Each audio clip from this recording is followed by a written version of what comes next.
안녕하세요, 설계쌤입니다. 네, 오늘은 체결 요소 설계 한번 볼 건데요. 이 부분에서 이제 가장 저희가 심도 있게 봐야 되는 부분이 첫 번째로 나오는 나사 부분이라고 할 수 있겠습니다. 나사 부분을 좀 잘 저희가 개념을 정립해 놓으면 이제 다른 부분에서도 어느 정도 좀 비슷한 개념으로 접근을 하게 되기 때문에 네, 이 부분 잘 해놓으시면은 크게 뒷부분도 도움이 되실 것 같습니다. 네, 그럼 한번 시작해 볼까요?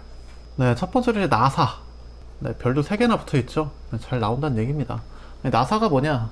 네, 여러분이 알고 계시는 그거 맞습니다. 밑에 보시면 그림을 옆으로 뉘어놨는데요. 위로 좀 세워 놓는다고 하면은 약간 요런 느낌이 되겠죠. 네, 나사의 머리가 되겠고, 네, 그 밑에 이렇게 오돌토돌하게 나온 부분이 있고요. 근데 이 오돌토돌하게 그냥 나와 있는 게 아니라 이런 식으로 나선을 그리면서 조여질 수 있게 되어 있죠. 네, 이게 저희가 일반 가정에서도 가장 많이 쓰는 체결 요소인 나사가 되겠습니다. 근데 이 나선 부분 있죠? 이 나선 부분이 그냥 만들어진 게 아니고요. 이 오른쪽에 보시면은 나사 곡선이라고 되어 있습니다. 자, 이 나사 곡선 부분을 활짝 펼쳤다고 해볼게요. 돌려서 돌돌돌돌 돌려서 펼쳤다고 해볼게요. 자, 그럼 이런 식으로 삼각형이 나옵니다. 자, 이 삼각형을 말아주면은 다시 이렇게 나선 형태로 감겨서 진행이 되는 거죠. 자, 요 그림을 잘 봐주셔야 되는데, 자, 여기 보시면 1회전한 길이, 즉, 이 나사의 둘레가 되겠죠. 나사가 한 번 회전하는 동안 이 B에서 C 사이 거리값만큼 나사가 진행해 줄 거예요. 이거를 저희는 리드라고 합니다. 나사가 1회전하는 동안 진행한 거리, 이거를 리드라고 하고요. 그리고 여기 보시면 알파 있죠? 이거를 저희가 리드각이라고 불러줍니다. 자, 그래서 밑에 보시면 자, 탄젠트 알파 하면은 파이 d분의 L이 나오는데 왜 그렇냐? 자, 탄젠트 알파면은 AB 분의 BC가 되겠죠. 선분 AB의 길이분의 선분 BC의 길이. 자, 이 BC가 L이 되겠고, 그리고 AB는 나사의 둘레라고 했었어요. 자, 그렇기 때문에 둘레는 파이 D니까 AB는 파이 D가 되겠죠. 탄젠트 알파는 파이 D분의 L. 이걸 가지고 저희가 뭐 리드 각을 구한다든지 아니면 역으로 또 구할 수 있겠고요. 자, 그래서 밑에 보시면 알파는 아크 탄젠트 파이 D분의 L 이런 식으로 나타내져 있는 거죠. 자, 이런 식의 뭐 개념 자체는 한번 알고 계시면 좋습니다. 자, 그래서 이제 나사를 뭐 어떤 개념으로 저희가 접근해야 될지 잠깐 봤고요. 나사 이 각 부분에 대해서 또 명칭은 한 번씩 보셔야 됩니다. 저희가 뒷부분에서 설계할 때 힘이 어디에 주어지게 되는지, 그리고 어디가 파단이 일어나는지 이런 것들을 좀 구분을 해줘야 되는데, 이런 것들을 구분하려면 각 부위를 뭐라고 부르는지 좀 알아주셔야겠죠. 자, 근데 어렵지 않으니까 하나씩 한번 접근해 보겠습니다. 자, 보시면 이게 나사산이라 그래요. 나사를 옆에서 이렇게 봤을 때 산. 산이니까 산봉우리, 산마루라고도 하죠. 산봉우리 부분이 있고요. 그리고 계곡처럼 이렇게 산골이 있습니다. 골. 나사산 골. 자, 그래서 이 부분을 저희가 골이라고 하고 산봉우리라고 하는구나 정도는 알고 계시면 되겠고요.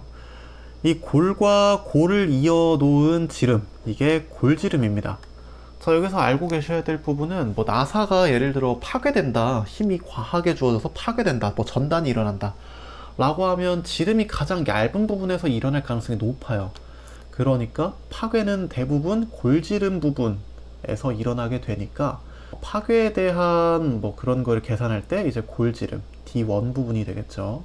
이거를 쓰게 된다 라고 좀 알고 계시면 좋을 것 같고, 네, 그리고 유효지름 같은 경우에는 실제적으로 나사가 체결될 때 어느 부분이 이제 힘이 주어지게 되냐 이런 거를 좀 어느 정도 계산해서 나타낸 지름이라 보시면 될 것 같습니다. 그리고 바깥지름은 나사산의 가장 바깥 부분이 있죠. 이 부분이 바깥지름이 되는 겁니다. 자, 그래서 이렇게 저희가 알아봤고, 나사산 각도, 삼각나사 같은 경우에는 보통 60도라고 이제 알고 계시죠? 네, 그런 게 되는 겁니다. 자, 그리고 이거는 지금 수나사에 대해서 본 거고요. 아, 옆에 피치가 있네요. 피치는 뭐냐면 이 나사산 봉우리와 봉우리, 마루와 마루 사이의 거리가 피치인데, 한 줄 나사라면은 이 피치랑 앞서 봤던 리드 값, 이 두 개는 같은 값이 되게 됩니다. 피치는 L이 되게 되는데, 이게 한 줄 나사일 때라서 줄수에 따라 값이 달라지거든요.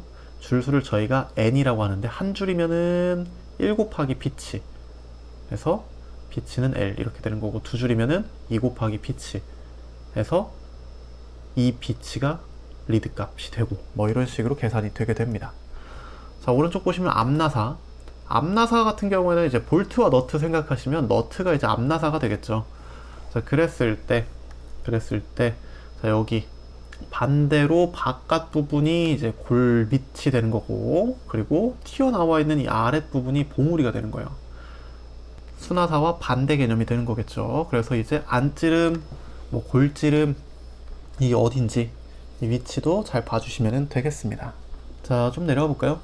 자, 피치, 리드, 리드각 나와 있는데 좀 아까 설명드린 부분이 되겠고, 자, 리드는 N 곱하기 피치다. 네, 이거 확실히 알고 계시면 좋겠습니다. 자, 뒤에 이제 용어가 계속 나와요. 보시면은 이제 수나사, 앞나사 알고 계시는 거고, 오른나사, 왼나사. 네, 이거는 좀 생소할 수 있는데, 오른쪽으로 돌렸을 때 조여지면 오른나사, 왼쪽으로 돌렸을 때 조여지면 왼나사인 거예요. 그러니까 조여진다는 게 이제 전진을 해야 조여지게 되는 케이스가 굉장히 많으니까, 왼나사면 왼쪽으로 돌렸을 때 조여진다. 왜? 왼쪽으로 돌렸을 때 전진하니까. 오른쪽이면 오른쪽일 때. 그렇게 보시면 되겠고, 한 줄 나사. 저희가 일반적으로 쓰는 나사는 거의 한 줄 나사입니다. 나사산 자체가 이제 하나를 돌돌돌 말아서 갖춰진, 나선이 갖춰진 걸 한 줄 나사라고 하는 거고요. 한 줄 나사의 경우에는 1회전당 피치 값만큼 전진한다. 그래서 리드 값이 피치 값과 동일하다. 네, 근데 여기서 여러분 꼭 알고 계셔야 되는 거, 피치랑 리드 값이 값으로서 같을 수는 있지만 의미는 언제나 다른 겁니다. 그거는 잘 체크하셔야겠죠. 다중나사. 네, 이거는 이제 줄수가 많아진 경우를 얘기하는 겁니다. 네, 그리고 플랭크, 산봉우리 골밑, 뭐 나사산 각도, 플랭크 각도, 유효지름, 호칭지름, 그리고 골지름, 뭐 이런 것들 한 번씩 읽어보시면 충분히 이해될 것 같아요. 네, 이런 것들은 이제 용어 잘 알고 계시면 좋은데, 특히 이제 골지름이랑 바깥지름 뭐 이런 것들 굉장히 중요하다 말씀드렸으니까 잘 체크하시면 좋을 것 같습니다. 자, 이제 여기부터 실질적으로 계산하는 것들이 등장하게 되는데요. 자, 보시면은 공식이 난감하죠. 나사를 죄는 힘, 나사를 푸는 힘. 그러니까 나사를 잴 때 어느 정도의 힘이 필요하냐, 풀 때 어느 정도의 힘이 필요하냐, 그거에 대한 공식입니다. 네, 물론 이제 공식을 이끌어내는 과정이 있어요. 과정이 있는데 저희는 그거를 볼 필요가 전혀 없습니다. 왜냐면은 값이 주어지고, 모든 값이 주어졌을 때 그걸로 계산만 하면 되거든요, 문제가 나오면. 그래서 거기에다가 뭘 집어넣어야 되는지를 체크하시면 되는 거예요. 자, 보시면은 이제 유효 마찰계수, 뭐 유효 지름, 나사의 피치 이렇게 있죠. 자, 피치 같은 경우에는 저희 앞에서 봤던 그런 거랑 똑같은 개념이 되겠고, 네, 파이는 원주율이고요. 유효 지름 맞습니다. 유효 지름이 이제 골지름과 바깥지름 사이에 있는 어느 지점을 나타내는 지름이었죠. 네, 그리고 보시면은 유효 마찰계수. 네, 유효 마찰계수가 뭐냐면 마찰계수로 계산이 안 되는 것들이 있어요. 그럴 때 이제 마찰계수를 변형시켜서 유효 마찰계수의 값으로 만들어줘야 되는데, 그것들에 대해서는 각각의 케이스를 문제 보시면서 하나씩 깨우쳐 가시면 될 것 같습니다. 자, 그래서 지금 종합해 보면은 이 공식을 어떻게 해야 된다? 네, 외우셔야 됩니다. 외우셔서 문제에서, 자, 피치는 뭐고요, 유효 마찰계수는 뭐고요, 유효 지름 값은 뭐고요, 뭐 이런 것들, 그리고 W가 이제 주어지는 뭐 힘이잖아요. 네, 그 값도 뭐 몇이고 이런 것들을 다 줍니다. 뭐 W가 이제 나사에 뭐 가해지고 있는 뭐 하중 이런 개념이 될 가능성이 높은데, 자, 그래서 이런 것들이 결국에는 나사가 조여지고 풀리는 게, 조여질 때 마찰력보다 더 큰 힘을 줘야 되고, 풀 때도 마찬가지. 결국 이 마찰력과의 어떤 싸움인 거니까 그런 거에 좀 맞춰서 값을 다 줍니다. 그 값들이 어디에 들어가고 그걸 어떤 공식에 넣어서 어떻게 계산할 거냐, 메인인 문제인 거니까 이 공식들을 정확히 좀 암기하시면은 충분히 풀 수 있습니다. 네, 그래서 저희 산업기사 수준을 공부할 때는 이 정도면은 충분할 것 같네요. 자, 다음으로 이제 나사의 효율입니다. 네, 나사의 효율 중요합니다. 네, 굉장히 중요한데 이게 이 자체로도 중요하지만 이 나사의 자립 조건과 연결이 되면서 굉장히 중요해져요. 자, 보시면 나사의 회전 효율이 50% 이하여야 된다. 50% 이하면 뭐가 되는데? 자립이 됩니다. 자립이 뭐냐? 자, 저희가 나사를 사용했다는 거는 조립을 시키는 거잖아요. 뭔가 체결을 시켜주는 거잖아요. 체결이 됐다고 해봅시다. 자, 예를 들어 콘크리트 벽 같은 데다가 나사산을 탁 냈어요. 콘크리트 벽이면 좀 쉽지 않겠지만 아무튼 이렇게 나사산을 내서 거기에다가 나사를 체결해 놓은 거예요. 체결한 다음에 거기에 어떤 힘을 가해주는 어떤 물체를 걸어놨다고 해봅시다. 자, 그러면은 여기에 걸리는 하중이 W라고 했을 때 이게 굉장히 나사에 걸리는 마찰력이 작으면 아래로 당기는 힘만으로도 얘가 미끄러지면서 풀릴 수가 있잖아요. 그러니까 이렇게 체결을 해놨을 때 뭔가 외부에서 추가적인 힘이 더 주어지지 않아도 스스로 풀려버리면 자립이 안 되는 겁니다. 근데 추가적인 힘을 줘서 풀었을 때만 풀리는 그런 상태가 되면 이제 자립인 거죠. 그러니까 내가 풀었을 때 풀리면은 괜찮은데 안 풀어도 풀리면은 안 되는 거니까 그거를 이제 우리가 계산할 수 있어야 되는데 그 자립이 되려면 어떻게 되는다? 여기서 계산할 니타 값이 50% 이하여야 된다. 자, 니타는 2파이 t분의 w pitch입니다. 자, 그래서 이거 공식 굉장히 중요하니까 알고 계시면 되고요. 여기에 들어가는 값들을 순순히 주기도 하고 가끔 이 토크 값을 계산해서 넣으라고도 합니다. 네, 근데 이 토크 값 같은 경우에는 뒷부분에서 동력 동력 장치 같은 것들 얘기할 때 그때 한 번 더 공부할 거니까 그때 보시면 될 것 같고요. 근데 기본적으로는 이 토크 값까지 다 주어지고 이제 효율 값이 어떻게 되냐 뭐 이런 것들 계산하라고 주어지니까 이 공식도 잘 알고 계시면 좋을 것 같습니다. 네, 그 밑에 이제 나사의 동력 공식도 한번 확인만 해보시면 좋겠네요. 자, 다음은 이제 나사의 모양에 따른 분류인데 나사 산 모양인 거죠.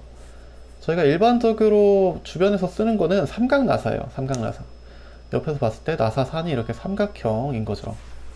그런데 가끔 보시면은 사각 나사인 것도 있고 사다리 꼴인 것도 있고 등등 있는데 뭐 체결용인 경우 아니면은 힘이 굉장히 크게 가해지는 경우 뭐 이런 거에 따라서 이제 나사 산의 모양을 조금씩 다르게 쓴다라고 보시면 될 것 같아요. 뭐 예를 들어서 이제 공작 기계 같은 경우에 뭐 가공용 기계 이런 경우에 우리가 핸들을 돌리면 나사가 조여지면서 큰 힘으로 물체를 밀어붙여 가지고 깎이게 하는 뭐 선반 같은 것들이 있겠죠. 자, 그럴 때 우리가 삼각 나사를 써도 되지만 삼각 나사의 경우에는 나사산이 뾰족하다 보니까 끝부분이 쉽게 파괴될 수 있겠죠. 그런 경우에는 뭐 사각 나사라든지 뭐 사다리꼴 나사라든지 이런 걸 써서 좀 해주는 편입니다. 보통 이제 뭐 사다리꼴 나사 이런 것들을 많이 쓰게 되겠죠. 뭐 둥근 나사 같은 경우에는 이제 뭐 이물질들이 잘 뭐 끼는 경우 그런 때 쓴다든지 톱니 나사 같은 경우에는 이제 밀어줄 때 뭐 공작 기계들 이런 것들 쓴다든지 굉장히 다양하게 골라서 쓰게 된다 라고 알고 계시면 되겠네요. 자, 그럼 넘어와 보시면은 이제 사용 목적에 따라 어떻게 분류하냐. 아까는 이제 나사산 모양 가지고 그냥 나눴었죠. 그랬는데 이제 목적을 어떻게 가져갈 거냐인데 실제 결합용 나사가 제가 아까 말씀드린 대로 이렇게 삼각 나사 계열이라 보시면 될 것 같아요. 그래서 이제 삼각 나사 같은 경우에는 나사는 각도가 60도인 거를 쓰게 되는데 자, 보시면은 미터 나사, 유니파이 나사 이렇게 나뉘게 되죠. 그래서 이제 보시면 유니파이 콜스 그리고 유니파이 파인이면은 이제 좀 더 세밀한 거니까 가는 나사가 되고 콜스면은 이제 보통 나사가 되는 거죠. 이 기호도 알고 계시면 좋습니다. 그래서 이런 식으로 좀 나뉘어 있는데 이게 왜 있냐? 피치 단위가 미리미터냐 인치냐에 따라 나뉘게 되는 거예요. 인치를 쓰는 곳에서는 이제 유니파이 나사를 쓰게 되고 이제 우리나라 같은 경우는 미터 단위기를 쓰니까 이제 미터 나사를 쓰게 되겠죠. 자, 그래서 이제 나뉘게 되는데 우리는 그래서 도면에 일반적으로 호칭기호 M을 표기해서 뭐 M30 이런 식으로 해서 미터 나사 지름 30짜리 뭐 이런 식으로 표기를 하게 되겠죠. 네, 그리고 관용 나사 관용이면은 이제 파이프 같은 거에 쓰는 나사는 나사산 각도가 55도니까 이것도 좀 포인트로 알고 계시면 좋겠습니다. 자, 다음으로 이제 운동용 나사. 말씀드린 대로 아까 뭐 가공용 기계라든지 이런 거 말씀드렸었어요. 자, 그럴 때 이제 가공용 기계에 쓴다든지 아니면은 뭐 힘을 크게 받는 것들이라든지 그럴 때 어떻게 할 거냐. 자, 보시면 나사 뭐 프레스니까 힘이 굉장히 크겠죠. 그랬을 때 그 큰 힘을 버텨줄 수 있을 만큼의 나사산 형태가 되어줘야 되니까 사각형인 게 이제 좋은 겁니다. 뭐 사다리꼴 같은 경우에도 이제 좀 사용이 되겠고, 근데 나사산 각도가 30도니까 이게 좀 포인트가 되겠죠. 앞에서 봤던 거는 60도, 그리고 사다리꼴은 30도, 그리고 아까 봤던 유니파이는 똑같이 60도고 관용은 55도였는데 사다리꼴로 오게 되면은 인치계는 29도가 됩니다. 이것도 차이가 있으니까 좀 포인트로 봐두시면 좋아요. 톱니 나사, 둥근 나사 이런 것들도 이제 다 용도에 따라서 다르게 쓰게 되니까 잘 보시면 좋겠습니다. 자, 다음으로 이제 이송 기구인데 정말 나사를 사용하는 이유가 뭔가 위치나 뭐 속도를 제어할 때 그럴 때 쓰는 용도로 딱 맞춰져 있는 거예요. 그럴 때는 볼나사, 롤러나사 이런 걸 쓰는데 여러분이 생각하시는 그대로 나사산 부분에 볼로 채워져 있는 거 아니면은 뭐 롤러로 채워져 있는 거 이렇게 생각하시면 될 것 같습니다. 그럴 때 이제 구름 형식이 되니까 이제 앞에서 봤던 삼각나사, 사각나사, 뭐 사다리꼴 뭐 이런 것들은 다 이제 미끄럼의 계열이었는데 볼이나 롤러가 쓰이게 되면 이제 구름의 영역이 되겠죠. 그래서 마찰이 굉장히 적어지게 되는, 그래서 전달 효율이 좋아지게 되는 뭐 그런 나사들이라 보시면 되겠습니다.